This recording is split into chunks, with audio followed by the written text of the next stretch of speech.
आपको पता है कि गीतांजलि क्लासेस पर नियमित कक्षाएं चल रही हैं, तो उसी क्रम में आज हम जो संसद होती है, संसद की जो प्रक्रियाएं होती हैं, है ना, जो प्रस्ताव होते हैं, आज उन पर चर्चा करेंगे। ठीक है, तो कभी कभी क्या होता है कि प्रश्नों जो बनता है तथ्यात्मक रूप से वह प्रस्तावों से भी बन जाता है। ठीक है ना, तो आइएगा स्टार्ट करते हैं। हेडिंग बना लीजिएगा संसद की सामान्य प्रक्रिया। हेडिंग बनाइएगा संसद की सामान्य प्रक्रिया। ठीक है, अब इसी के अंतर्गत वो आपको ऐसे ही बोल सकता है कि संसदीय प्रक्रिया, है ना। तो ये वास्तव में जो संसदीय प्रक्रिया है लिखना है, जो संसदीय प्रक्रिया है ब्रैकेट में कर लीजिएगा, ये वास्तव में अनुच्छेद 108 के तहत आता है। अब इसमें ही पहला प्रश्न आप बनाइएगा, पहला ही पॉइंट बनाइएगा प्रश्नकाल। प्रश्नकाल हेडिंग बना लीजिएगा, बहुत इंपॉर्टेंट है, ये समय से संबंधित है ना। यानी कि जब संसद शुरू होती है ना, शुरू का 1 घंटा वह क्या कहलाता है, वही प्रश्नकाल कहलाता है। लेकिन यहां से इसे इंपॉर्टेंट करिएगा, महत्वपूर्ण प्रश्न बनते हैं। लिखिएगा संसद के दोनों सदनों, यानी कि राज्यसभा की भी बात की जा रही है और लोकसभा की भी बात की जा रही है, दोनों सदनों में बैठक के बाद कार्य का प्रथम घंटा, इसे इंपोर्टेंट करिएगा और ब्रैकेट में लिखिएगा और अंडरलाइन भी करिएगा। यानी कि 12 बजे से 1 बजे तक, 12 बजे से कब तक, 1 बजे तक, इसको अंडरलाइन भी करना है और ब्रैकेट में भी लिखना है। 1 बजे तक समय को प्रश्नकाल कहते हैं, क्योंकि इसमें प्रश्न पूछे जाते हैं। इसमें क्या पूछे जाते हैं, इसमें ही प्रश्न पूछे जाते हैं, इसलिए इस घंटे को क्या बोला गया है, प्रश्नकाल बोला गया है। पॉइंट क्लियर है, बात समझ में आ रही है। इसी में ही लिखिएगा आप प्रश्न कौन से होते हैं, ये भी प्रश्न बन जाता है। प्रश्न यहां से ये भी बनता है कि प्रश्नकाल का समय काल क्या होता है, तो 12 से 1 होता है। ठीक है, इसमें लोकहित लिखिएगा, लोकहित या लोक महत्व से संबंधित जानकारी प्रश्न के माध्यम से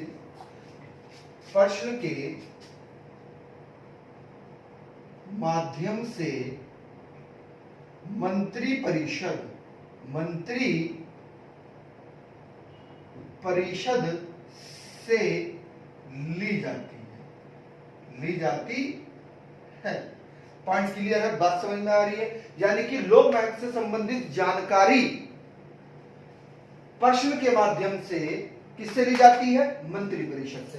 अगली लाइन से लिखिएगा, इसी में ही नोट करके लिखना है, नोट करके लिखिएगा कि सर्वप्रथम 1721 में इंग्लैंड में, कहां पर, इंग्लैंड में इसका आरंभ होता है, इस प्रक्रिया का आरंभ होता है। अगर हम बात करें कि भारत के संदर्भ में, तो यहां पर लिख लीजिएगा तथा भारत संसद में सर्वप्रथम 1892, है ना, 1892 के भारतीय अधिनियम के तहत, भारतीय अधिनियम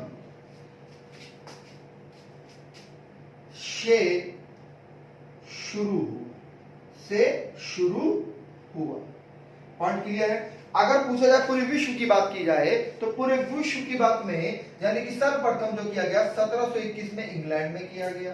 क्या, संसदीय प्रक्रिया यानी कि प्रश्नकाल की बात करें, है ना। और उसके बाद भारत संसद की बात करें तो 1892 के भारतीय अधिनियम के तहत यह शुरू किया गया। ठीक है, अब इसके तहत प्रश्न को भी नाम दिए गए हैं। एक होता है तारांकित प्रश्न, एक होता है अतारांकित प्रश्न। जो तारांकित प्रश्न होता है वह मौखिक होता है, जो अतारांकित प्रश्न होता है वह लिखित रूप में दिया जाता है, उसका जवाब जो होता है लिखित रूप। ऐसे लिखिएगा, आप हेडिंग बना लीजिएगा तारांकित प्रश्न। तारांकित प्रश्न, ठीक है। इसमें लिखिएगा कि प्रश्न पूछने वाला, यानी कि कोई भी सदस्य है संसद का जो प्रश्न पूछ रहा है, ठीक है, तो लिखिएगा प्रश्न पूछने वाला संसद में तुरंत उत्तर चाहता है, यानी कि संसद में ही तुरंत उत्तर चाहता है। ठीक है, ब्रैकेट लगा के लिखिएगा, इस लाइन को अंडरलाइन करिएगा। प्रश्न के शीर्षक, जो टाइटल होता है, शीर्षक पर तारा यानी कि स्टार, है ना, तारा यानी कि स्टार जो होता है, स्टार को ब्रैकेट में कर लीजिएगा। ठीक है, तारा लगा होता है, लगा होता है। ठीक है, यानी कि इस पर तारा लगा देता है या तारा लगा होता है। Clear point. तारांकित में ही लिखिएगा कि प्रश्न का उत्तर मौखिक, प्रश्न का उत्तर मौखिक रूप में दिया जाता है, दिया जाता है। Clear point. मौखिक रूप को अंडरलाइन करिएगा और लिखिएगा, बहुत ही इंपॉर्टेंट है, निष्कर्ष में मिलेगा ये आपको। इससे या इससे, इसमें संबंध में पूरक प्रश्न, पूरक प्रश्न भी पूछ सकता है, पूरक प्रश्न भी पूछ सकता है। अब पूरक प्रश्न क्या है भाई? पूरक प्रश्न यानी कि किसी ने प्रश्न किया, सदस्य ने, और उसका उत्तर दिया, है ना, बात समझिएगा। किसी सदस्य ने प्रश्न किया और दूसरे सदस्य ने क्या किया, उसका उत्तर दिया या मंत्री परिषद में उत्तर दिया, तो होगा क्या उस संदर्भ में, अब समझिएगा बिल्कुल ध्यान से। जो उत्तर दिया गया है, जिस प्रश्न का उत्तर दिया गया है, अब उस उत्तर के लिए भी प्रश्न अगर दे दिया गया, ठीक है, तो वही क्या होता है, वही पूरक प्रश्न होता है। बात समझ में आई? यानी कि जो पहले प्रश्न पूछा गया और उसके संदर्भ में क्या दिया गया, जो उत्तर दिया गया और उत्तर पर भी प्रश्न किया गया, तो वही क्या होता है, वही पूरक प्रश्न होता है। आगे लिखवाएंगे हम आपको, है ना, आइएगा। तो इसमें आप लिखिएगा अगले लाइन से कि तारांकित प्रश्न, तारांकित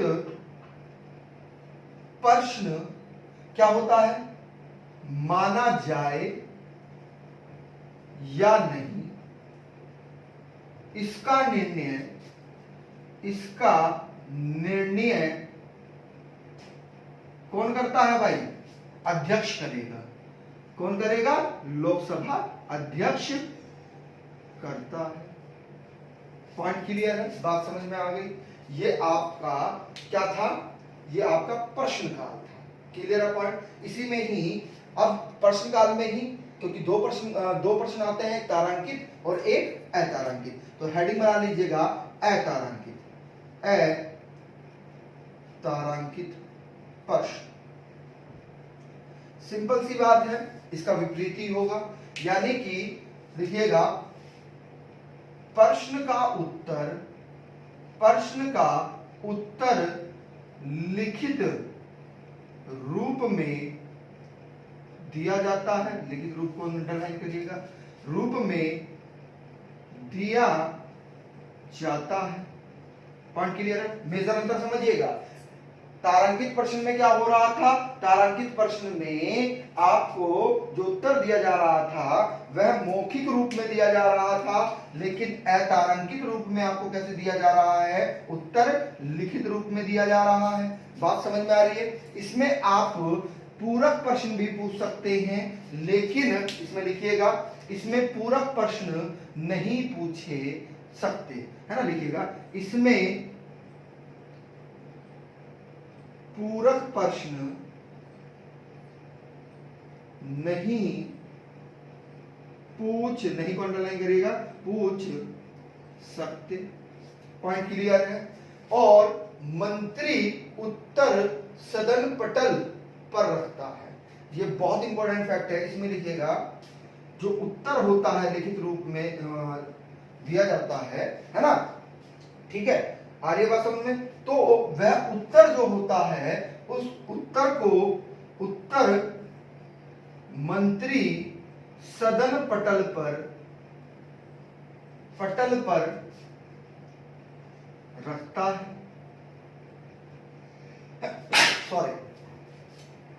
है, सॉरी, पॉइंट क्लियर हुआ? यानी कि सदन की पटल पर रख देगा। क्लियर है पॉइंट? आइएगा आगे चलते हैं। ये आपका क्या था? ये संसद की सामान्य प्रक्रिया थी, जिसके अंतर्गत हमने प्रश्नकाल को पढ़ा और तारांकित अतारांकित प्रश्न को पढ़ा। ठीक है, मेजर अंतर क्या है? प्रश्नकाल से जो प्रश्न बनता है वह ये पूछा जाता है कि इसका समय काल क्या होता है, तो 12 बजे से 1 बजे तक का समय काल क्या कहलाता है संसद का? वह वास्तव में प्रश्नकाल कहलाता है। अब इसमें क्या होता है, जो लोक महत्व से संबंधित जानकारी होती है वह उससे संबंधित प्रश्न मंत्री परिषद से पूछा जाता है। अब सबसे पहले जो आपका प्रश्नकाल चला वह 1721 में इंग्लैंड में प्रारंभ हुआ और उसके बाद 1892 के अधिनियम के तहत भारत में शुरू हुआ। ठीक है, क्लियर है पॉइंट? अब जो तारांकित प्रश्न है वह मौखिक रूप में और उसका उत्तर तुरंत सदन में ही देना होता है। उसके ऊपर क्या लगा होता है? स्टार लगा होता है प्रश्न के ऊपर। और इसमें पूरक प्रश्न भी पूछे जा सकते हैं, लेकिन जबकि अतारांकित प्रश्न में ना तो कोई स्टार होता है और इसका जो उत्तर होता है वह लिखित रूप में होता है और इसमें पूरक प्रश्न नहीं पूछे जा सकते और उत्तर जो होता है वह मंत्री क्या करेगा? सदन के पटल पर रख देता है। पॉइंट क्लियर है? आइएगा आगे चलते हैं। हेडिंग बना लीजिएगा, अल्प सूचना प्रश्न। अल्प सूचना प्रश्न, नाम से ही कुछ प्रतीत हो रहा होगा। अल्प यानी कि कम, है ना, सूचना यानी कि आपको सूचना दी गई है। ठीक है, आइएगा हेडिंग बना लीजिएगा, अल्प सूचना पर। हेडिंग बनाइएगा, अल्प सूचना प्रश्न।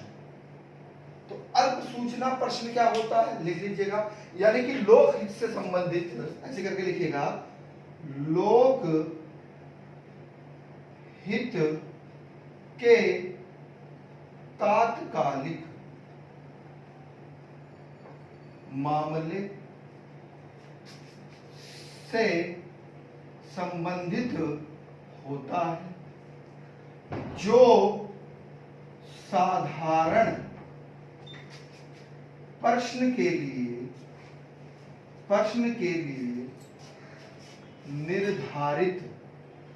निर्धारित, ठीक है, यानी कि लोकहित से के तत्कालिक मामले जो उस समय चल रहे हैं करंट में, तत्कालिक मामले से संबंधित होता है और जो साधारण प्रश्न के लिए निर्धारित, इसको अंडरलाइन करिएगा, 10 दिन की अवधि, 10 दिन की अवधि, इसको अंडरलाइन करिएगा, पूछ लेता है प्रश्न, 10 दिन की अवधि के बजाय कम समय की सूचना पर पूछा जाता है। पॉइंट पॉइंट क्लियर है, बात समझ में आ रही है? यानी कि 10 दिन की अवधि के बजाय क्या कम समय की सूचना पर पूछा जाता है और साधारण मौखिक रूप में उत्तर दिया जाता है। इसमें लिख लीजिएगा अगली लाइन से कि साधारण मौखिक रूप से उत्तर दिया जाता है। पॉइंट क्लियर है, बात समझ में आ रही है? अगला हेडिंग बना लीजिएगा पूरक प्रश्न, है ना? आप सोच रहे होंगे कि सर ने बताया नहीं, तो हेडिंग बना लीजिएगा पूरक प्रश्न। आइएगा हेडिंग बनाइएगा पूरक प्रश्न क्या होते, देखिएगा, लिखिएगा मंत्री द्वारा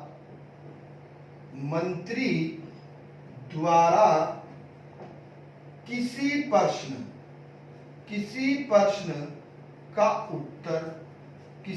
का उत्तर दिया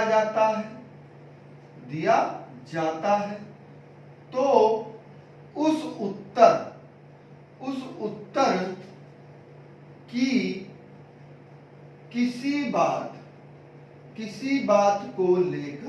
किसी बात को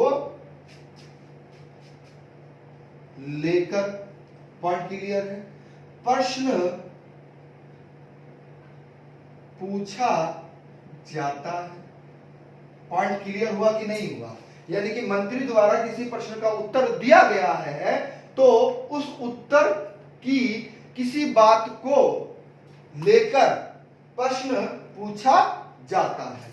इसी में लिखिएगा अगली लाइन से कि मंत्रालयों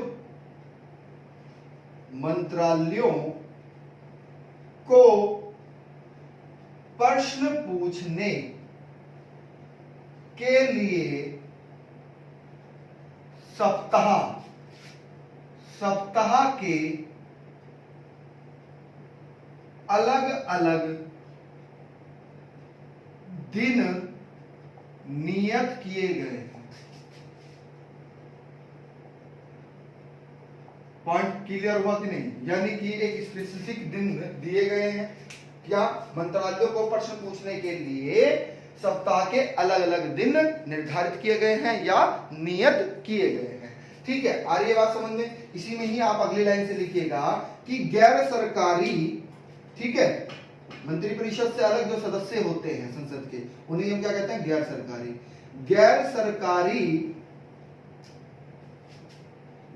सरकारी सदस्यों से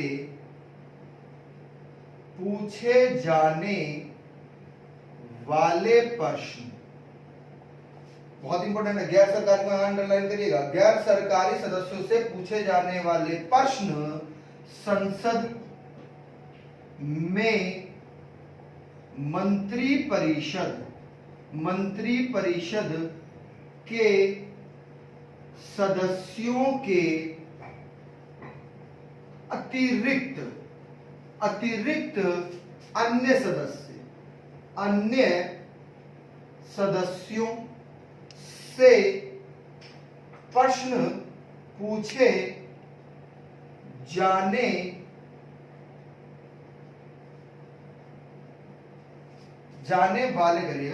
वाले प्रश्नों को गैर सरकारी, क्या कहते हैं? गैर सरकारी सदस्यों से पूछा जाने वाला प्रश्न कहा जाता है। ठीक है, अब आप एक चीज समझिएगा, गैर सरकारी क्या होते हैं? हमने पहले भी आपको समझाया है वीडियो में, तो आप इसको समझिएगा बिल्कुल ध्यान से, क्योंकि ये फैक्ट इंपॉर्टेंट है, आपको निष्कर्ष के रूप में दिया जा सकता है ना? तो देखिएगा, जो मंत्री परिषद है अर्थात मंत्री मंडल है, वह वास्तव में सरकारी होता है, और जो संसद के सदस्य होते हैं वे क्या होते हैं? गैर सरकारी होते हैं। पॉइंट क्लियर हुआ कि नहीं? अब सभी तो मंत्री नहीं बन पाएंगे, है ना। तो जो मंत्री होते हैं वह क्या होते हैं, सरकारी होते हैं। लेकिन अब आप समझिएगा, जो सदस्य होते हैं सदन के वह क्या होते हैं, गैर सरकारी होते हैं। पॉइंट क्लियर है। तो वही चीज बोली गई है कि गैर सरकारी सदस्यों से पूछे जाने वाले प्रश्न संसद में मंत्री परिषद के सदस्यों के अतिरिक्त, मंत्री परिषद के सदस्यों के अतिरिक्त अन्य सदस्य से पूछे जाने वाले प्रश्नों को ही क्या कहा गया है, गैर सरकारी सदस्यों से पूछे जाने वाले प्रश्न कहा जाता है। अब आप कहोगे कि सर विधेयक तो कोई भी ला सकता है, वो सरकारी भी हो सकता है या गैर सरकारी भी हो सकता है। तो यहाँ विधेयक से भी एक पॉइंट बनता है, उसको भी आप पेन डाउन कर लीजिएगा। क्या क्या बनेगा कि विधेयक से संबंधित प्रश्न पूछ सकता है। बिल्कुल बात समझ में आई, लिख लीजिएगा कि विधेयक से संबंधित प्रश्न पूछा जा सकता है, पूछा जा सकता है। तो विधेयक तो कोई भी ला सकता है ना। विधेयक दो प्रकार के होते हैं, सरकारी और गैर सरकारी। क्लियर है पॉइंट, आ रही है बात समझ में। तो ये आपका क्या था, पूरक प्रश्न थे। ठीक है, आइएगा आगे चलते हैं, इसको रफ कर देते हैं। हेडिंग बना लीजिएगा, आधे घंटे की चर्चा। और बहुत ही इंपॉर्टेंट है, आधे घंटे की चर्चा ये अंत में होती है ना, 5 से 5:30 बजे के बीच में होती है ना। और इसमें क्या होता है कि प्रश्न पूछे जाते हैं, मतलब महत्वपूर्ण जो होते हैं ना, यानी कि तारांकित, अतारांकित या अल्पसूचक जो प्रश्न होते हैं, है ना, तो उनके उत्तर में कोई ऐसा तथ्य है ना हो गया कि जो स्पष्ट नहीं हो पा रहा है, तो और उसका स्पष्टीकरण होना आवश्यक है। तो ऐसे तथ्यों पर क्या होती है, चर्चा होती है। ठीक है, तो हेडिंग बना लीजिएगा, आधे घंटे की, आधे घंटे की चर्चा, आधे घंटे की चर्चा, हेडिंग बना लीजिएगा। इसमें लिखेगा कि लोक महत्व, लिखिएगा आप कि लोक महत्व के मामले में किसी तारांकित प्रश्न कोई सा भी हो सकता है, तारांकित, अतारांकित,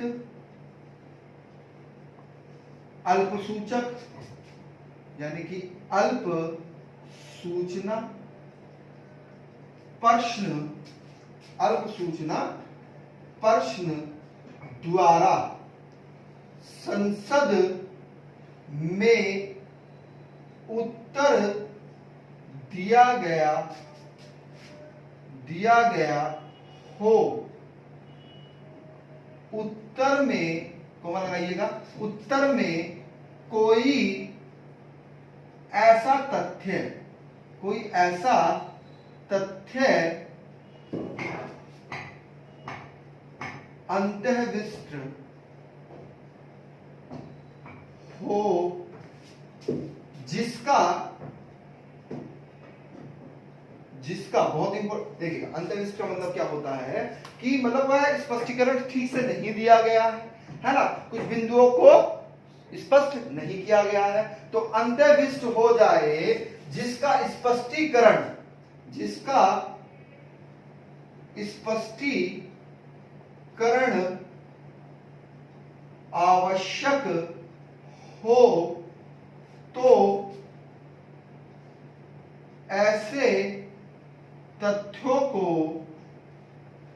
संसद में चर्चा के लिए रखा जाता है, चर्चा के लिए रखा जाता है। अब सपोज दैट कोई प्रश्न तो रख दिया आपने, है ना, यानी कि तारांकित प्रश्न है, अतारांकित प्रश्न है या अल्प सूचना प्रश्न है, उसके द्वारा उत्तर कोई दिया गया है ना, और उत्तर में कोई ऐसा तथ्य आ गया, सपोज दैट किसी हम बात करें कि वाणिज्य की बात करें, यानी कि फसल की बात करें। अब फसल में क्या किया उन्होंने, लिख दिया कि 100 रुपए में एक बोरी दी जाएगी। अब 100 रुपए में एक बोरी दी जा रही है, लेकिन वो 100 रुपए में बोरी में जो क्वांटिटी है वह कितनी होनी चाहिए, यानी एक एग्जांपल बता रहे हैं हम आपको। आपको, है ना। तो वह क्या है, वह स्पष्टीकरण तो हुआ नहीं कि इस बोरी में कितना वेट होना चाहिए। तो उन तथ्यों को क्या करना है भाई, वह आवश्यक है, पता होना चाहिए। अब बोरी बड़ी भी होती है, छोटी भी होती है, तो ऐसे तथ्यों को संसद में चर्चा के लिए रखा जाता है, इस तरह की चर्चा। ठीक है, इसी में आप अगली लाइन से लिखिएगा, बहुत इंपॉर्टेंट फैक्ट है, नोट करके लिखिएगा, नोट करके लिखिएगा। ये नोट आपके लिए रामबाण हम बोल रहे हैं। लिखिएगा कि ऐसी चर्चा बैठक के अंतिम आधे घंटे, ब्रैकेट में लिख लीजिएगा और इसे अंडरलाइन भी करिएगा, 5 बजे से 5:30 तक, शाम के समय का समय है, 5 बजे से 5:30 तक के बीच होती है। इसी में लिखिएगा सप्ताह के 3 दिन, और दिन भी आपसे पूछे जाएंगे, 3 दिन यहां पर लिख लीजिएगा आप, सोमवार, बुधवार,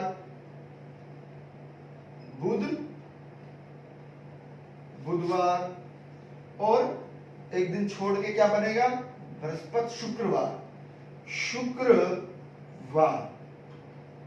ठीक है, में क्या होता है, लोकसभा में किया जाता है। चर्चा किसमें की जाएगी, लोकसभा में। पॉइंट क्लियर है, बात समझ में आ रही है। यानी कि 5 से 5:30 बजे के बीच में चर्चा होती है। दिन याद रखिएगा, सोमवार, बुधवार और शुक्रवार में क्या होती है, लोकसभा में आधे घंटे की चर्चा की जाती है। इसी में लिखिएगा, अगर राज्यसभा से संबंधित बात करें तो राज्यसभा में सभापति की अनुमति से किसी भी दिन, जरूरी नहीं है, नियत नहीं किए गए, किसी भी दिन, परंतु ये आपको निष्कर्ष में पूछा जाएगा, कम से कम 3 दिन पहले, कम से कम 3 दिन पहले सूचना देनी होगी, सूचना देनी होगी। पॉइंट क्लियर है, बात समझ में आ रही है। अब हेडिंग बना लीजिएगा आप, शून्य काल, ये भी बहुत इंपॉर्टेंट है। हेडिंग बना लीजिएगा, शून्य काल। अब इसको शून्य काल क्यों कहा गया, इसको भी समझिएगा। देखिएगा, ऐसे लिखिएगा कि प्रश्न काल के तुरंत बाद का 1 घंटा का समय क्या कहलाता है, आपका शून्य काल कहलाता है। कोमा लगा के लिख लीजिएगा, इसमें विषय पहले से निर्धारित नहीं, इसको अंडरलाइन किए, निर्धारित नहीं किया जाता। ठीक है, कोमा लगा के लिखिएगा, बिना पहले सूचना के सार्वजनिक, बहुत इंपॉर्टेंट फैक्ट है, सार्वजनिक महत्व, हाँ लिखना है, एक एक पॉइंट लिखना है, महत्व का कोई भी प्रश्न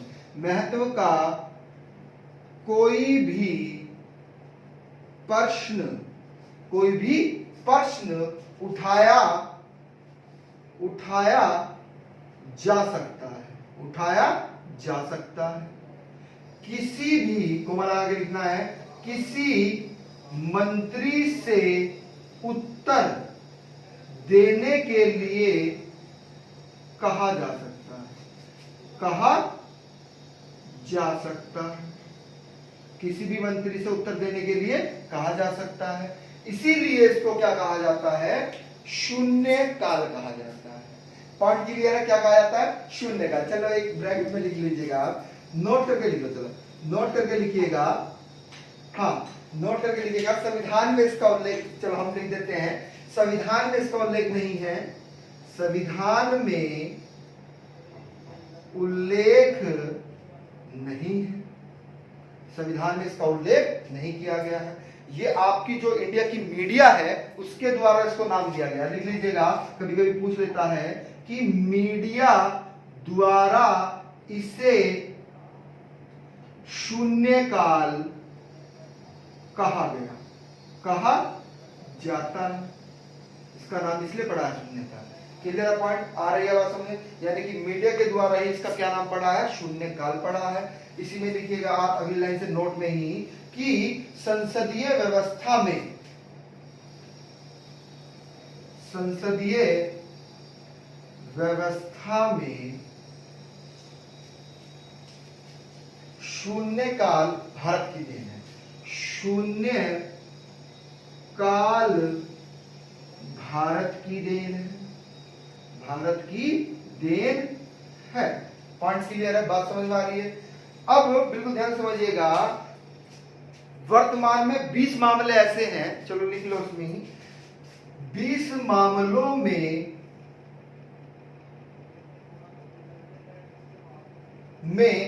प्रश्न उठाए जा सकते हैं, 20 मामलों में प्रश्न उठाए जा सकते हैं।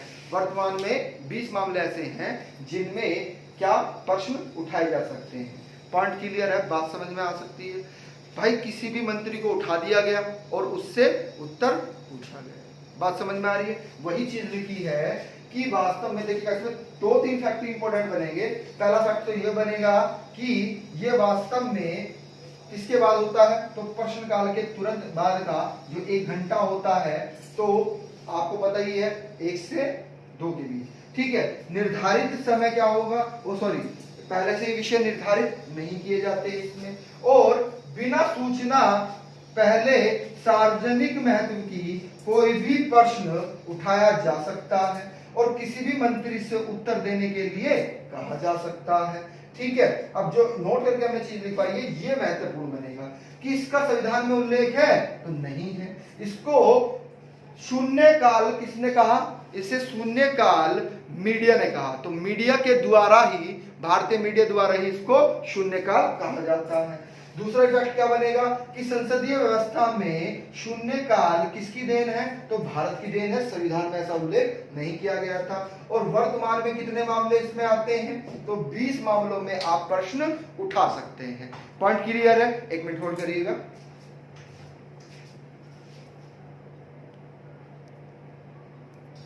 चलिए आगे चलते हैं, इसको रफ कर देते हैं। हेडिंग बना लीजिएगा, अल्पकालीन चर्चाएं। शून्य काल के बाद में आप हेडिंग बना लीजिएगा, अल्पकालीन चर्चाएं।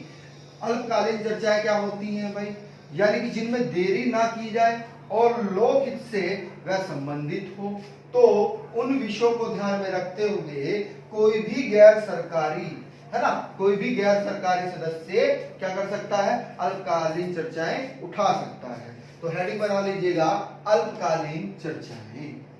हेडिंग बनाइएगा, अल्पकालीन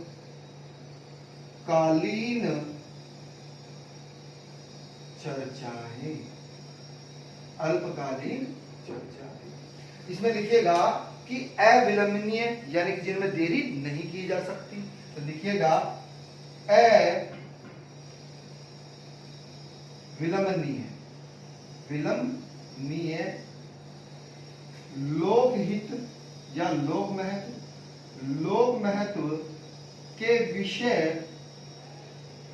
को संसद के ध्यान लाने के लिए, ध्यान लाने के लिए, यहीं पे लिखिएगा, के लिए, इसको अंडरलाइन करिएगा, कोई गैर सरकारी सदस्य अल्पकालीन चर्चाएं उठा सकता है। पॉइंट क्लियर है, बात समझ में आ रही है? इसी में ही अगली लाइन से लिखिएगा, अगली लाइन से लिखना है कि क्योंकि यहां से प्रश्न आपका अधिकतर बन जाता है। ठीक है, अगली लाइन से ऐसे करके लिखिएगा कि कोई भी प्रश्न उठा सकता है, और सप्ताह के दिन इसमें भी वैसे 2 दिन, चलो लिख लीजिएगा, लिखिएगा कि सप्ताह में 2 दिन, कितने दिन? 2 दिन का समय ब्रैकेट में लिख लीजिएगा। कौन कौन सा भाई? मंगलवार और गुरुवार, जिसको बृहस्पतिवार भी कहते हैं। यानी कि सप्ताह में 2 दिन, इंपॉर्टेंट फैक्ट है ये, है ना? 2 दिन यानी कि मंगलवार और शुक्रवार का दिन नियत किया जाता है। ठीक है, अब इसका जो आरंभ हुआ था वह कब से हुआ था? तो लिख लीजिएगा, इसका जो आरंभ हुआ था 1953 में हुआ था। ठीक है, अब इसी में कोमा लगा के आप लिख लीजिएगा कि मामले का संक्षिप्त वर्णन करते हुए, यानी कि पूरी व्याख्यान चलिए, संक्षिप्त वर्णन करते हुए उसके कारणों को दर्शाते हैं, ऐसे कर लीजिएगा, दर्शाते हुए चर्चा उठाने वाला सदस्य इसकी सूचना, ये इंपोर्टेंट बनेगा, इसको रेड पेन से लिखते हैं, महासचिव को देता है। महासचिव को देता है, एक कंडीशन और है इसके साथ में, को देता है, और ये कंडीशन है, और 2 और सदस्य, इसको भी अंडरलाइन करना है, 2 और सदस्यों के हस्ताक्षर होते हैं। चर्चा का निर्णय, इंपोर्टेंट फैक्ट है, कौन करेगा भाई? पीठासीन करेगा, यानी कि अर्थात अध्यक्ष करेंगे या सभापति। तो चर्चा का निर्णय होगी या नहीं, इसका निर्णय अध्यक्ष या सभापति, भाई लोकसभा में तो अध्यक्ष करेंगे और राज्यसभा में सभापति करते हैं। बात समझ में आएगी नहीं आई? क्योंकि देखिएगा, बिल्कुल ध्यान समझिएगा, अल्पकालीन क्या है? यानी कि जिनमें देरी नहीं की जा सकती, ऐसे मामले जो लोकहित के लिए महत्वपूर्ण है। ठीक है, तो कोई भी गैर सरकारी सदस्य से अल्पकालीन प्रश्न पूछा जाएगा। कि सरकारी व्यक्ति ला सकते हैं कि गैर सरकारी व्यक्ति? तो कोई गैर सरकारी व्यक्ति क्या कर सकते हैं? अल्पकालीन चर्चाओं पर चर्चाएं उठा सकते हैं। और इसके सप्ताह के कितने दिन हैं? तो 2 दिन है, एक तो मंगलवार है और एक गुरुवार नियत किया गया है। इसका आरंभ कब किया गया? तो इसका आरंभ 1953 में किया गया। इसमें क्या होता है कि मामले का संक्षिप्त वर्णन किया जाता है, व्याख्यात रूप से वर्णन नहीं किया जाता है, और उसके कारणों को दर्शाते हुए चर्चा उठाने वाला सदस्य इसकी सूचना किसको देता है भाई? तो महासचिव को देता है। दूसरी कंडीशन साथ में क्या है कि 2 सदस्यों के क्या होने चाहिए भैया? हस्ताक्षर होने चाहिए। अब इसका निर्णय कौन करेगा कि इस मामले पर चर्चा हो या न हो, यानी कि अल्पकालीन चर्चा का ये विषय है कि नहीं है। तो ये चीज निर्धारित कौन करता है? लोकसभा में तो लोकसभा अध्यक्ष करेंगे और राज्यसभा में सभापति करेंगे। पॉइंट क्लियर है? आ रही है बात समझ में? तो हेडिंग बना लीजिएगा, अगला हेडिंग बनाइएगा व्यवस्था का प्रश्न। क्या है? व्यवस्था का प्रश्न। अब व्यवस्था का प्रश्न से समझ ही रहे होंगे आप नाम से, व्यवस्था का प्रश्न कि व्यवस्था ठीक है कि नहीं है, क्या व्यवस्था चल रही है। अब देखिएगा कार्रवाई चल रही है सदन में, तो लिखिएगा कार्यवाही के दौरान संसदीय परिक्रिया के किसी नियम का उल्लंघन किया जाता है तब कोई सदस्य व्यवस्था का प्रश्न उठाता है। पॉइंट क्लियर है? यानी कि कार्रवाई चल रही है और उसके समय ही क्या हुआ, उस संसद की परिक्रिया का क्या हो गया है, नियम का उल्लंघन हो गया है। तो कोई भी सदस्य क्या कर सकता है, वह प्रश्न उठा सकता है। किसका? व्यवस्था का प्रश्न को उठा सकता है। ये वास्तव में एक साधारण लिख लीजिएगा, कभी कभी आपसे पूछ लिया जाता है तो इसको भी आप पेन डाउन कर ही लीजिएगा। क्या लिखना है कि साधारण प्रक्रिया, ये कैसी प्रक्रिया है, तो असाधारण प्रक्रिया, ब्रैकेट में लिख लीजिएगा असाधारण प्रक्रिया है। अगली लाइन से लिखिएगा, इसको असाधारण प्रक्रिया क्यों कहा गया, चलेगा, चलो यहीं से लिख देते हैं हम, तो आप लिख लीजिएगा कोमा लगा के, क्योंकि उसके उठाए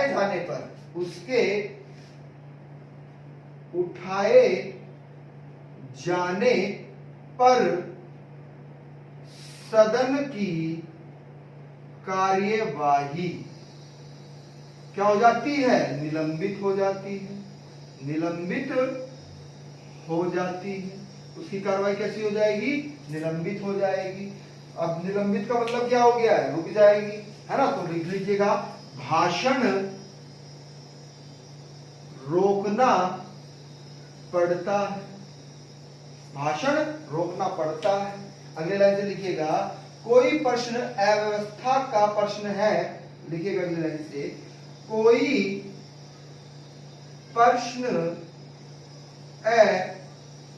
अव्यवस्था का है या नहीं, इसका निर्णय कौन करेगा, पीठासीन अधिकारी करता है। पीठासीन अधिकारी करता है। पॉइंट क्लियर है? इसका निर्णय कौन करेगा कि ये अव्यवस्था का प्रश्न है, तो वह पीठासीन अधिकारी करता है। आइएगा अगली लाइन से हेडिंग डालेगा, बहुत ही महत्वपूर्ण है, बहुत ही महत्वपूर्ण 4-5 पॉइंट है इसके जो बार बार परीक्षाओं में पूछे जाते हैं। तो आइएगा उन पर चर्चा कर लेते हैं। हेडिंग बना लीजिएगा, संसदीय प्रस्ताव। हेडिंग बना लीजिएगा, संसदीय प्रस्ताव, जिससे काम रोको प्रस्ताव भी कहते हैं। जिसे क्या कहते हैं, काम रोको प्रस्ताव भी कहते हैं, है ना। इसी के अंतर्गत काम रोको प्रस्ताव भी आएगा। तो हेडिंग बना लीजिएगा, ठीक है। आइएगा, एक मिनट होल्ड करिएगा।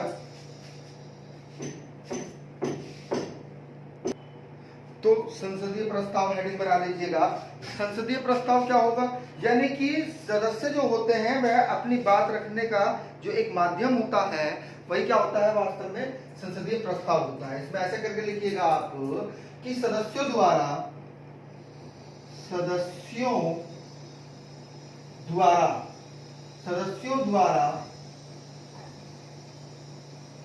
अपनी बात रखने का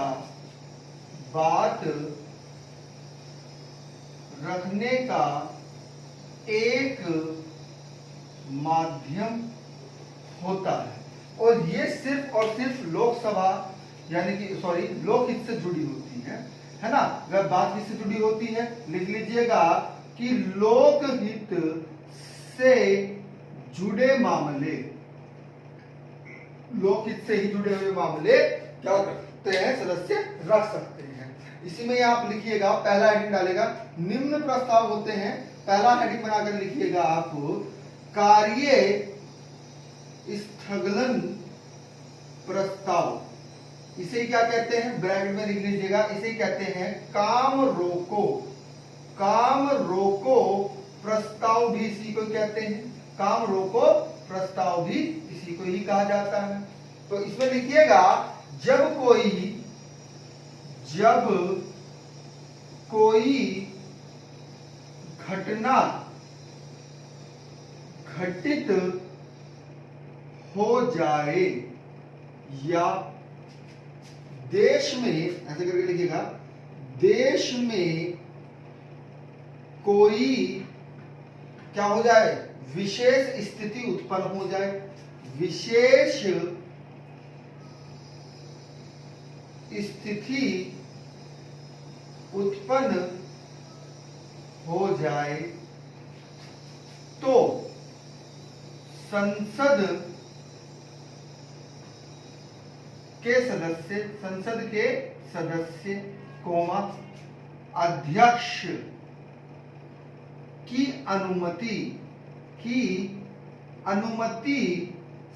से यह प्रस्ताव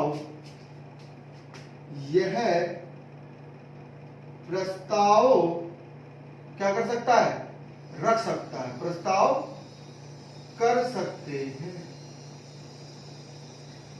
इसमें लिखिएगा, सदन की वर्तमान कार्यवाही को स्थगित कर दिया जाता है। ये इंपॉर्टेंट फैक्ट है, इसको अंडरलाइन करिएगा। वर्तमान में जो कार्रवाई चल रही है संसद में, उसको क्या कर दिया जाता है, स्थगित कर दिया जाता है। कर इस विशेष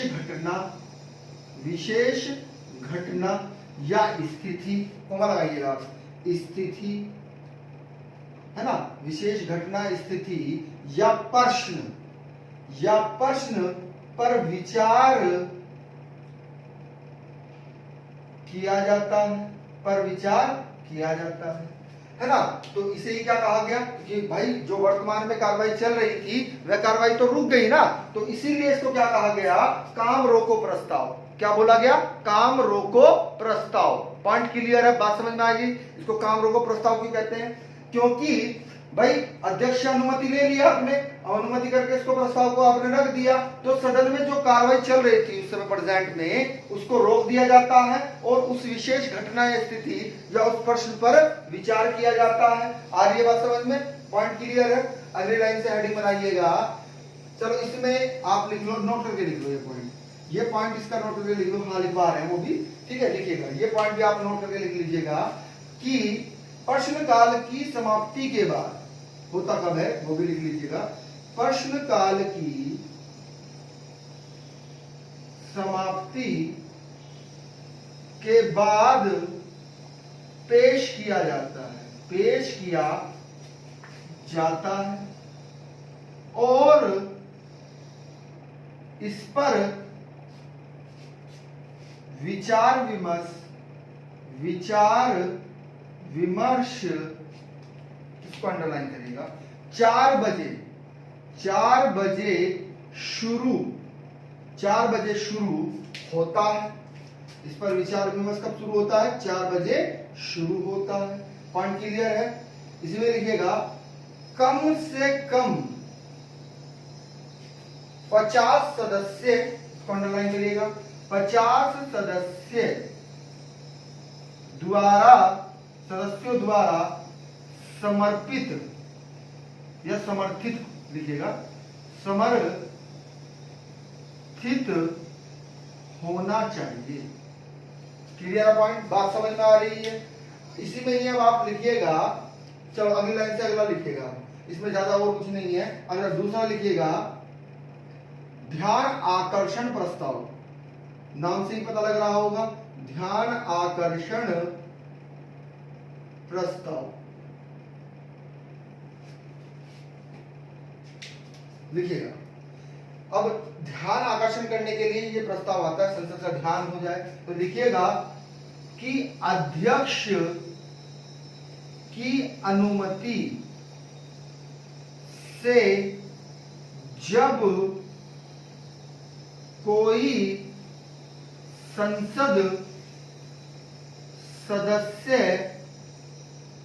किसी मंत्री का ध्यान, यानी किसकी अनुमति होनी चाहिए, पहले अध्यक्ष की अनुमति से जब कोई संसद सदस्य किसी मंत्री, यहां पर गैर सरकारी सदस्य भी बोल सकता है, ध्यान रखिएगा, है ना। तो संसद के किसी सदस्य अर्थात गैर सरकारी सदस्य किसी मंत्री का ध्यान सार्वजनिक सार्वजनिक सार्वजनिक हित, इसको अंडरलाइन करिएगा, सार्वजनिक हित से दृष्टि से अत्यंत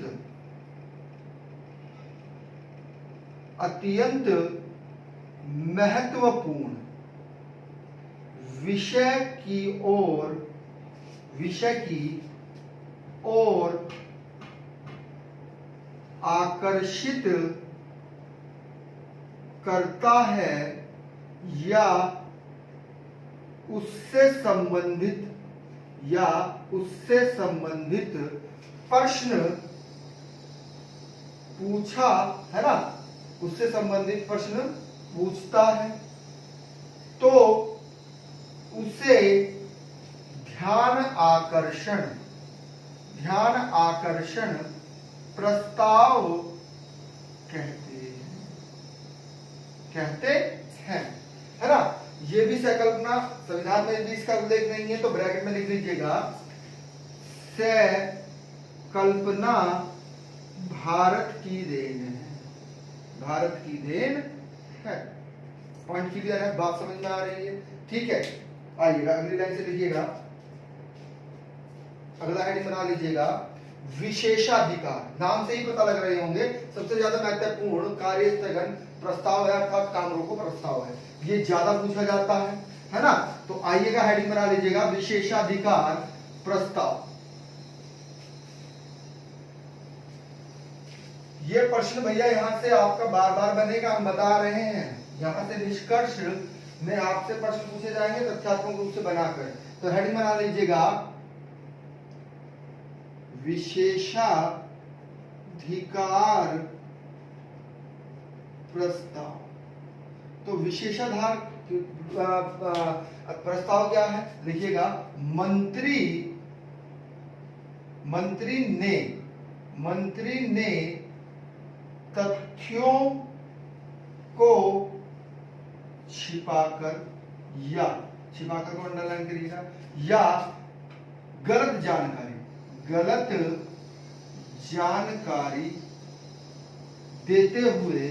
देकर ऐसे करिएगा, देकर संसद, यानी कि देखिएगा इसमें इंपोर्टेंट चीज क्या है, इसको भी अंडरलाइन कर लीजिएगा, गलत को भी, यानी कि किसी मंत्री ने तथ्यों को छिपाकर या गलत जानकारी देकर, है ना, सदस्यों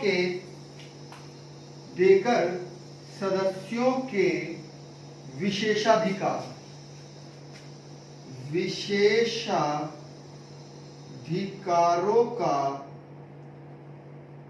हनन किया है तो संसद सदस्य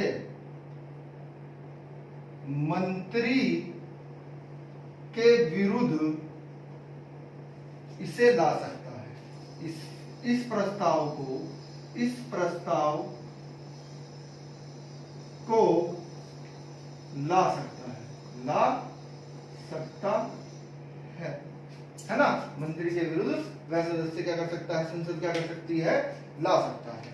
अगली लाइन से हेडिंग बनाइएगा, अगला निंदा प्रस्ताव। नाम से ही पता लग रहे होंगे, सारे सिंपल ही है ना, बस काम रोको थोड़ा इंपोर्टेंट बन जाता है ना। तो निंदा प्रस्ताव क्या है, निंदा की गई है यानी किसी नीति की आलोचना की गई है। लिखिएगा, सरकार की करिएगा, सरकार की, क्योंकि नीति तो सारी सरकारी होती है ना, तो सरकार की नीति की आलोचना करने के लिए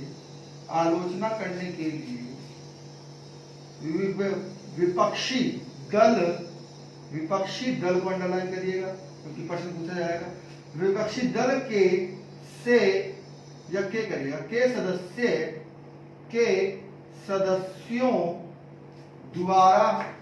सदस्यों द्वारा किसी किसी मंत्री विशेष या शासन के विरुद्ध निंदा प्रस्ताव रखा जाता है। पारित होने पर लिख लीजिएगा, निंदा प्रस्ताव पारित होने पर सरकार को त्याग पत्र देना पड़ता है। पॉइंट क्लियर है? यानी कि सरकारी नीति की आलोचना करने पर विपक्षी दल के सदस्य द्वारा किसी भी मंत्री विशेष या शासन के विरुद्ध निंदा प्रस्ताव को रखा जा सकता है और निंदा प्रस्ताव पारित होने पर सरकार को त्याग पत्र देना पड़ता है। अगला हेडिंग डाल लीजिएगा, कटौती प्रस्ताव। नाम से ही स्पष्ट हो रहा होगा। कटौती प्रस्ताव का मतलब यह है कि भाई कोई बजट में जब मांग रखी गई है उसमें कटौती की गई, 1 रुपए से भी संबंधित है, यहाँ फैक्ट बनेंगे, देखिएगा, इंपोर्टेंट करिएगा कटौती प्रस्ताव को। ठीक है, लिखिएगा कि बजट की मांग में कटौती हेतु संबंधित है। किससे संबंधित है? बजट की मांग में कटौती से संबंधित है हेतु सरकार के प्रति अविश्वास होता है। ठीक है, अविश्वास होता है तो कटौती लिखिएगा, कटौती प्रस्ताव पास होने पर सरकार को त्याग पत्र देना पड़ता है। सरकार को त्याग पत्र देना होता है। निंदा प्रस्ताव में भी यही स्थिति बन रही है, त्याग पत्र देने वाला अगर पारित हो गया है, और कटौती प्रस्ताव में भी यही है ना, क्योंकि अविश्वास मत पारित हो जाता है ना। आइएगा, इसी में लिखिएगा आप अगली लाइन से, इसका निर्णय कौन करेगा कि ये वास्तव में कटौती प्रस्ताव है या नहीं है ना। यानी कि लिखिएगा ऐसे कि कटौती को स्वीकृति पीठासीन के विवेक पर निर्भर करता है। यानी कि पीठासीन अधिकारी जो है हमारे, उनके विवेक पर निर्भर करेगा कि वह कटौती को स्वीकार करें या ना करें। अब कितने प्रकार की कटौती होती है ये भी पूछा जाता है। हेडिंग डाल लीजिएगा प्रकार। तो 3 प्रकार की होती है, इसी में पहला हेडिंग बना लीजिएगा, नीतिगत कटौती। नीतिगत कटौती यानी नीतिगत कटौती का मतलब यह है कि विशेष मांग के तहत किसी नीति को अस्वीकार तो नहीं किया जा रहा है। ऐसे करके लिखिएगा आप कि प्रस्ताव किसी विशेष मांग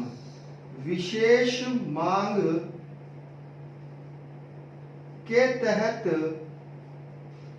आने वाली किसी नीति को अस्वीकार यानी कि अस्वीकृत करने के लिए लाया जाता है। इसी में लिखिएगा दूसरा पॉइंट, 1 रुपए, ऐसे लिखिएगा 1 रुपए की कटौती, 1 रुपए की कटौती का प्रस्ताव भी रखा जाता है ना। ये वास्तव में प्रस्ताव जो होते हैं कटौती प्रस्ताव के अंतर्गत सबसे गंभीर, लिख लीजिएगा से कि सबसे गंभीर रूप है। यानी कटौती प्रस्ताव का सबसे गंभीर रूप यही होता है। पॉइंट क्लियर है, चलेगा। अब इसी के अंतर्गत दूसरा हेडिंग बना लीजिएगा। दूसरा हेडिंग में लिखिएगा दूसरा लिखिएगा अर्थगत कटौती। तो अर्थगत कटौती क्या है भाई? कटौती। इसी के अंतर्गत वास्तव में लिखिएगा जो राशि मांगी गई थी ना उससे संबंधित है। लिखिएगा किसी विशिष्ट मद के लिए, इसे अंडरलाइन करिएगा, मांगी गई राशि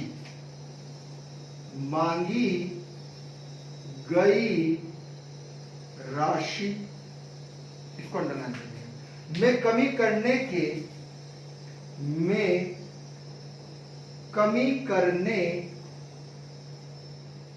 के लिए यह प्रस्ताव आता है। इसी में ये आप अगली लाइन से लिखिएगा, इसका उद्देश्य क्या होता है, हेडिंग बना लीजिएगा उद्देश्य। तो उद्देश्य क्या है?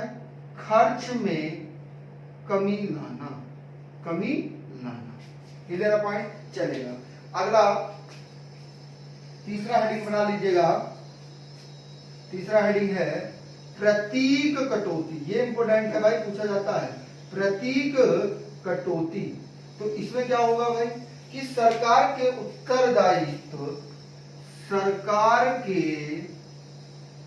उत्तरदायित्व से संबंधित किसी विशेष विषय के संबंध में विरोध प्रकट करने के लिए लाया जाता है। इसमें आप ब्रैकेट में लिख लीजिएगा 100 रुपए की कटौती की जा सकती है। लिख लीजिएगा 100 रुपए की कटौती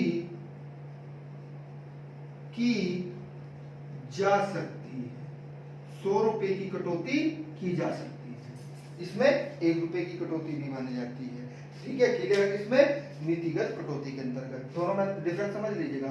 1 रुपए की कटौती का प्रस्ताव भी रखा जा सकता है, किसके तहत? नीतिगत कटौती के तहत। और इसमें 100 रुपए की कटौती भी की जा सकती है, किसके तहत? प्रतीक कटौती के तहत। पॉइंट क्लियर है? बात समझ में आ रही है? मेन डिफरेंस यही है। और अर्थगत कटौती में क्या है कि मांगी गई राशि में कमी करने के लिए। ठीक है, आइएगा अगली लाइन से हेडिंग बना लीजिएगा अविश्वास, है ना? अविश्वास प्रस्ताव। ठीक है, प्रस्ताव से प्रश्न बनेंगे, महत्वपूर्ण है। अविश्वास डालिएगा पहले, उसके बाद फिर विश्वास पत्र प्रस्ताव को देखेंगे, है ना? आइए रफ कर देते हैं। ये बहुत ही महत्वपूर्ण है, आगे आपको दोनों तथ्य बहुत ही ज्यादा महत्वपूर्ण है, यहां से भी प्रश्न बनते हैं। ठीक है, तो हेडिंग बना लीजिएगा अविश्वास प्रस्ताव। सरकार के खिलाफ आता है, ध्यान रखिएगा, है ना? किसके खिलाफ आता है? सरकार के खिलाफ। और इसका उल्लेख संविधान में नहीं है। आप लिख लीजिएगा, ब्रैकेट में लिखिएगा संविधान में उल्लेख नहीं है। ठीक है, संविधान में उल्लेख नहीं है। इसकी बात किसमें की गई है? वास्तव में अनुच्छेद 118 है ना, में क्या कहा गया है उसको लिखिएगा। संसद को शक्ति प्रक्रिया और अपने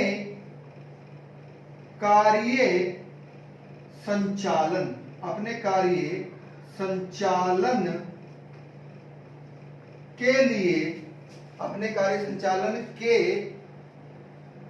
लिए विनियम के लिए निर्णय या नियम बना सकेगा। यानी कि अनुच्छेद 118 में क्या कहा गया है कि संसद की शक्ति प्रक्रिया और अपने कार्य संचालन के लिए विनियम के लिए नियम बना सकती है। पॉइंट क्लियर है, बात समझ में आ रही है। इसी में ही लिखिएगा अगली लाइन से अगला फैक्ट कि लोकसभा में अपने नियम, ऐसे करके लिखिएगा, लोकसभा ने अपने नियम, अपने नियम, इसे अंडरलाइन करिएगा, 198 के तहत मंत्रियों के विरुद्ध अविश्वास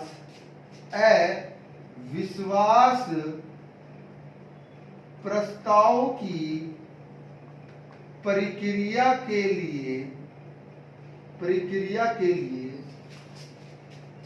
विनियम के प्रस्ताव के लिए, वी ना करो, नियम, ऐसे करके लिखो, नियम बनाया है। ठीक है, इसमें लिख लीजिएगा ब्रैकेट में, ये वास्तव में केवल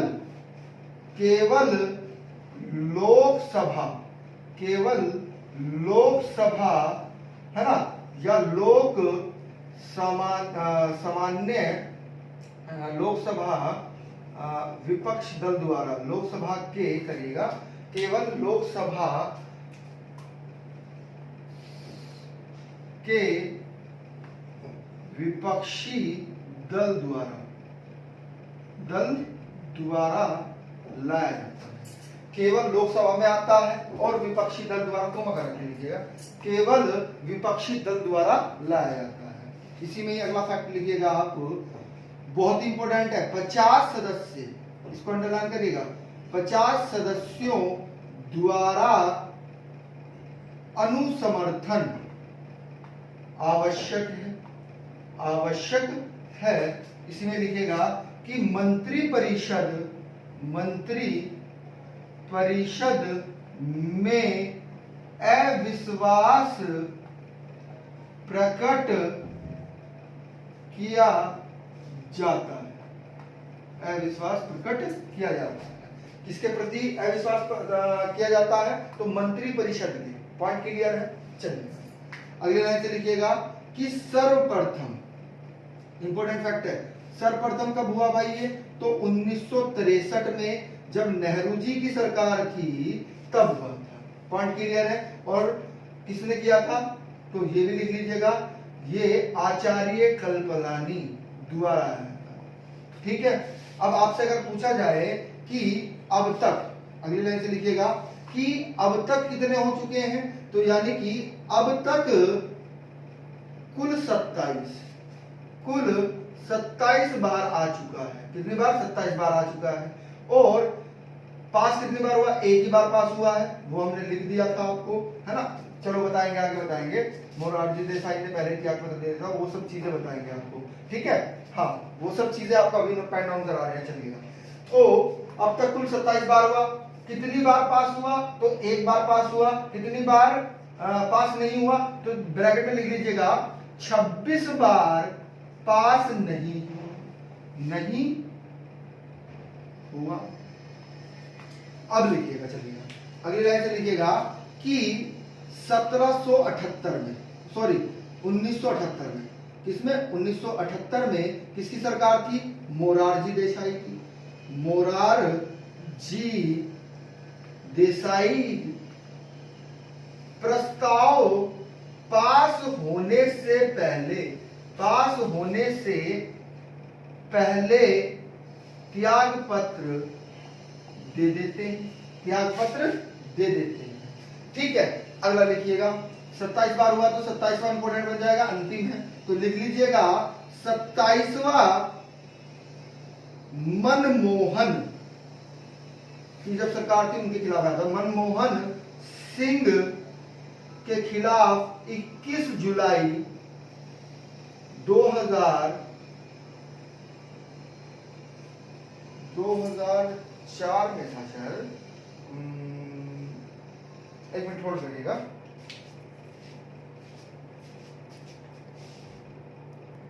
हाँ 2008 में आया था। कब? 2008 में आया था।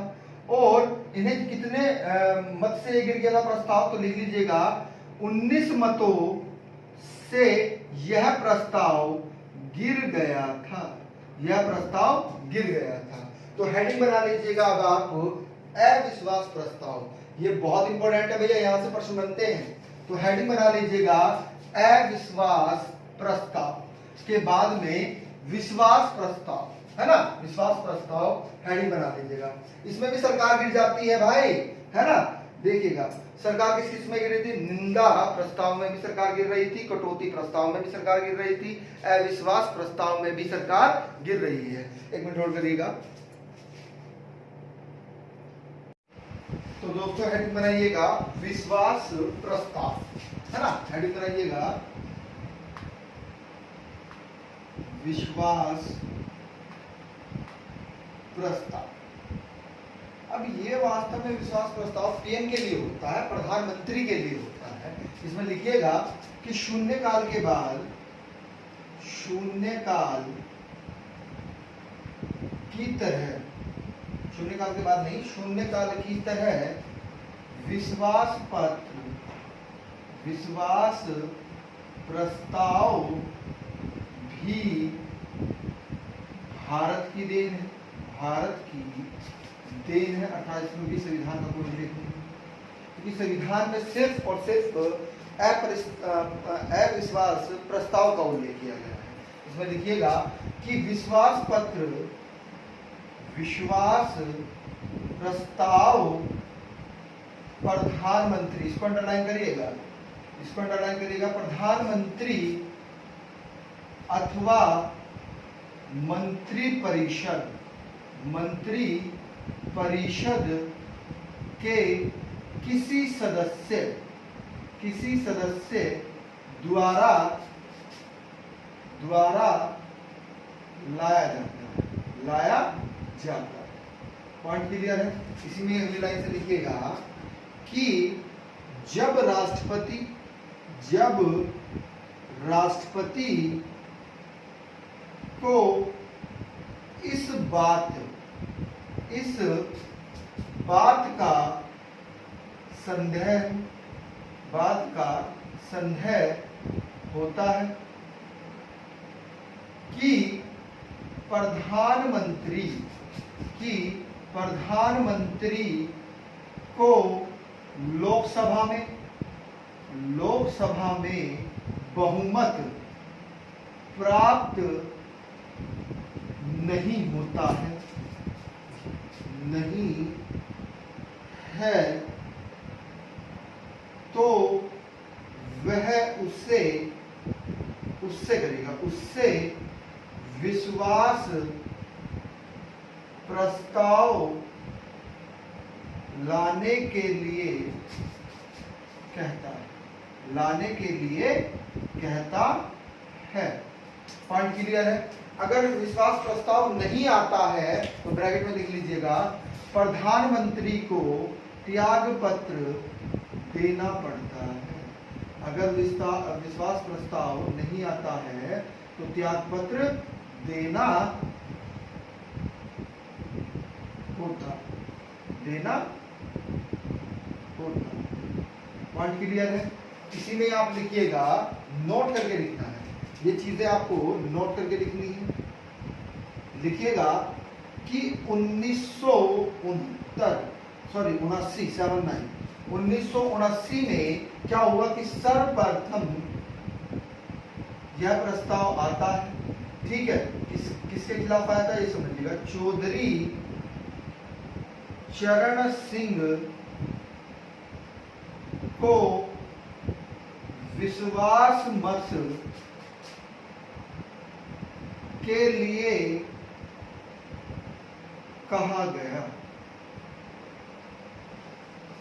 लेकिन प्रस्ताव से पहले ही क्या कर दिया उन्होंने? त्याग पत्र दे दिया। ये लिख लीजिएगा आप, त्याग पत्र दे दिया। और नोट में लिखिएगा 1990 में कौन भाई? वीपी सिंह तथा 1997 में। कौन भाई? एच.डी. देवगौड़ा। एच.डी. देवगौड़ा को त्याग पत्र देना पड़ा, यानी कि इन्हें विश्वास मत यानी कि विश्वास प्रस्ताव इनको नहीं मिला, बहुमत नहीं मिला था। किनको? दो को याद रखेगा।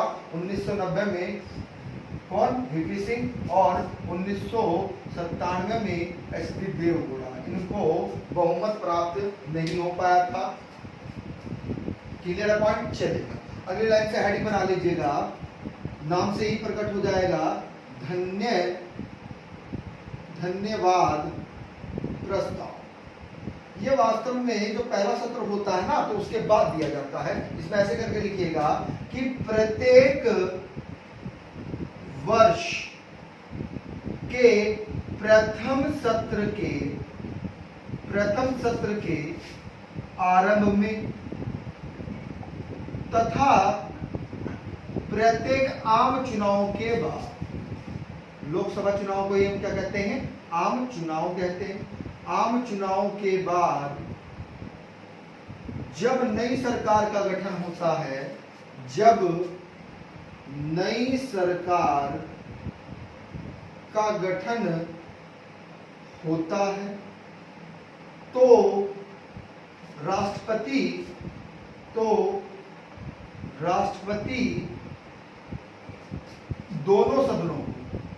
दोनों सदनों को अर्थात लोकसभा और राज्यसभा को संबोधित करता है,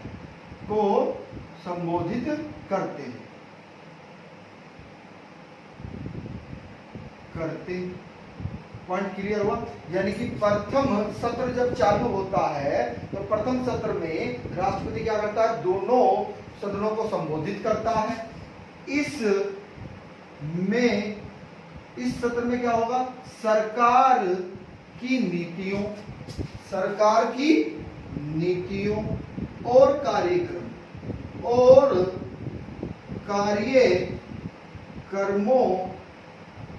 का संक्षिप्त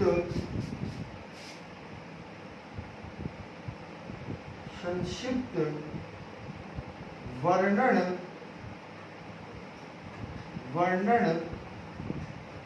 होता है। ये किस अनुच्छेद में है बताइएगा? चलो ब्रैकेट में लिख लीजिएगा, अनुच्छेद 87 में कहा गया है ना। इसे ही हम क्या कहते हैं? यहाँ पर इन्वर्टेड कॉमा में लिख लीजिएगा, इसे राष्ट्रपति का अभिभाषण कहते हैं। इसे राष्ट्रपति का अभिभाषण भी कहा जाता है। अगली लाइन से लिखिएगा इसी में ही कि अभिभाषण के बाद राष्ट्रपति को धन्यवाद ज्ञप्ति करने के लिए सरकार द्वारा संसद के प्रत्येक सदन में धन्यवाद प्रस्ताव लाया जाता है। धन्यवाद प्रस्ताव लाया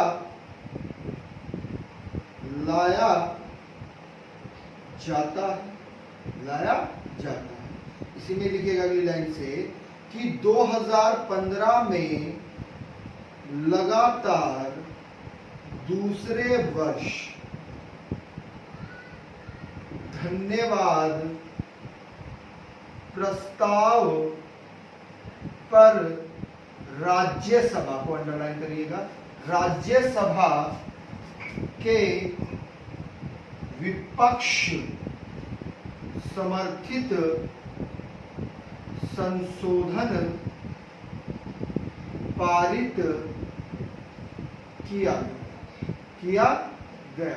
अब आप कहोगे दूसरे वर्ष लगातार का मतलब, यानी कि 2014 में भी क्या हुआ था, यहीं पर आप लिख लीजिएगा 2014 में धन्यवाद प्रस्ताव में, इसको अंडरलाइन करिएगा, काले धन, इसको अंडरलाइन करिएगा, काले धन के मुद्दों पर संशोधन करवाया गया, है ना। 2014 में तो काले धन के मुद्दों पर संशोधन किया गया और 2015 में दूसरे वर्ष लगातार राज्यसभा में विपक्ष समर्थित संशोधन किया गया, इसमें काले धन। अब इसी में ही आप लिखिएगा कि अगले लाइन से राजस्थान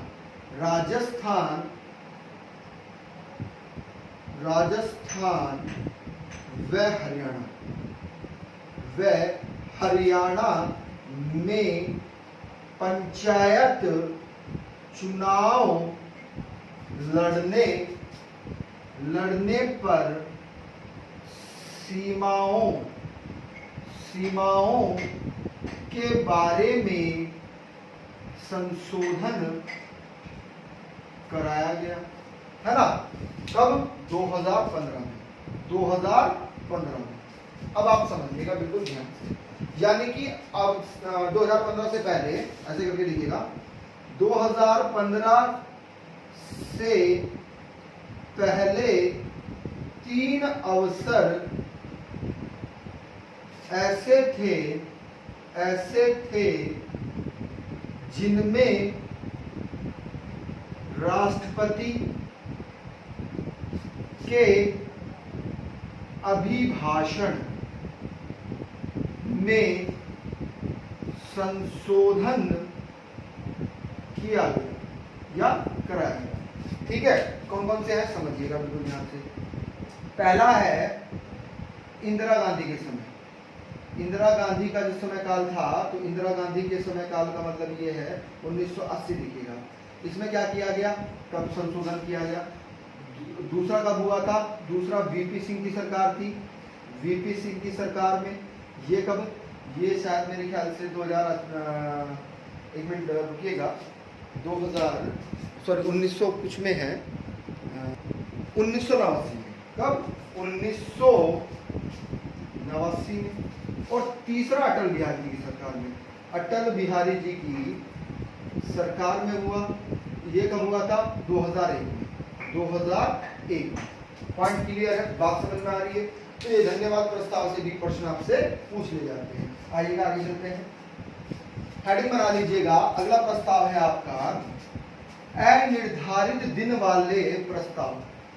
भाई नाम से ही पता लग गया होगा आपको कि अध्यक्ष के विचार विमर्श द्वारा स्वीकार कर लिया गया है, किंतु क्या कोई दिन निर्धारित नहीं किया गया, तो उसे क्या बोल दिया गया? उसे ही अनिर्धारित दिन वाला प्रस्ताव बोल दिया गया। हेडिंग डाल दीजिएगा अनिर्धारित दिन वाले प्रस्ताव। इसमें लिखिएगा कि अध्यक्ष द्वारा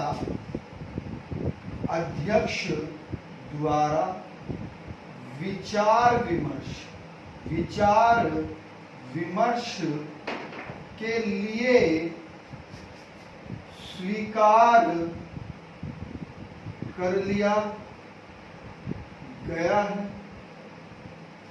लेकिन कंडीशन निष्कर्ष में क्या पूछेगा? किंतु, ये निष्कर्ष है आपका, समझिएगा, किंतु उसके लिए कोई निश्चित तिथि नहीं रखी गई, कोई निश्चित तिथि नहीं रखी गई, इसीलिए उसको क्या कहा जाता है? अनिर्धारित दिन वाले प्रस्ताव कहा जाता है। हेडिंग डाल दीजिएगा मूल प्रस्ताव, बहुत इंपॉर्टेंट है। मूल प्रस्ताव इंपॉर्टेंट है, लिखिएगा। देखिए मूल प्रस्ताव क्या होता है, यानी कि जो अपने आप में पूर्ण हो, जो प्रस्ताव अपने आप में पूर्ण होता है, जो प्रस्ताव अपने आप में पूर्ण होता है, इसे इस प्रकार तैयार किया जाता है कि उससे सदन में फैसले या फैसले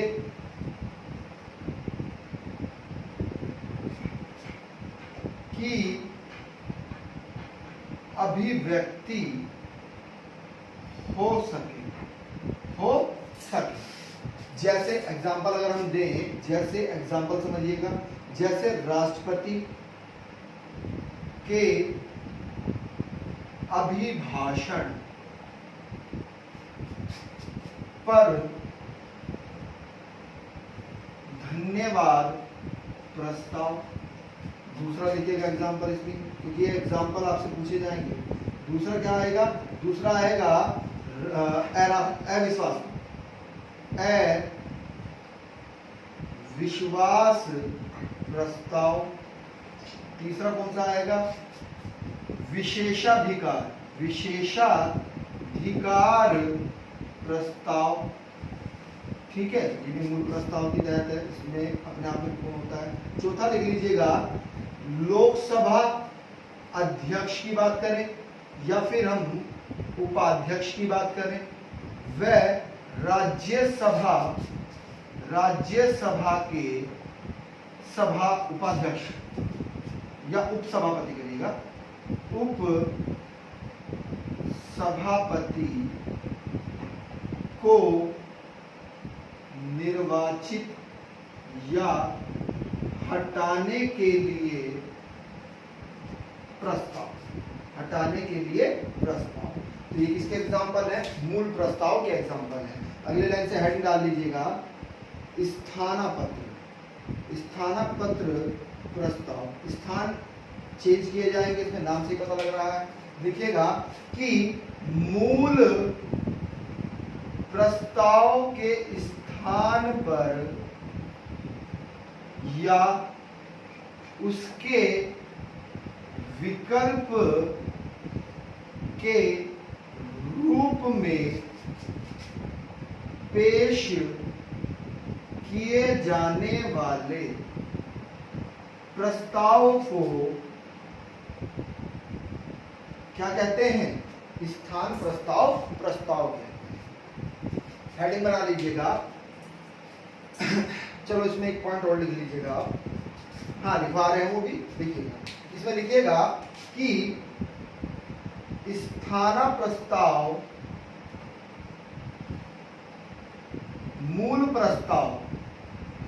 प्रस्ताव को पेश किए जाने से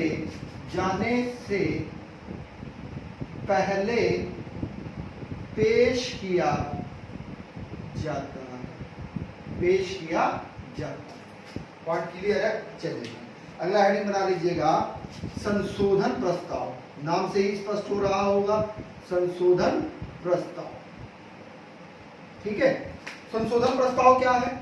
यानी कि जो मूल प्रस्ताव है हमारा, मूल प्रस्ताव में संशोधन के लिए पेश किया जाता है और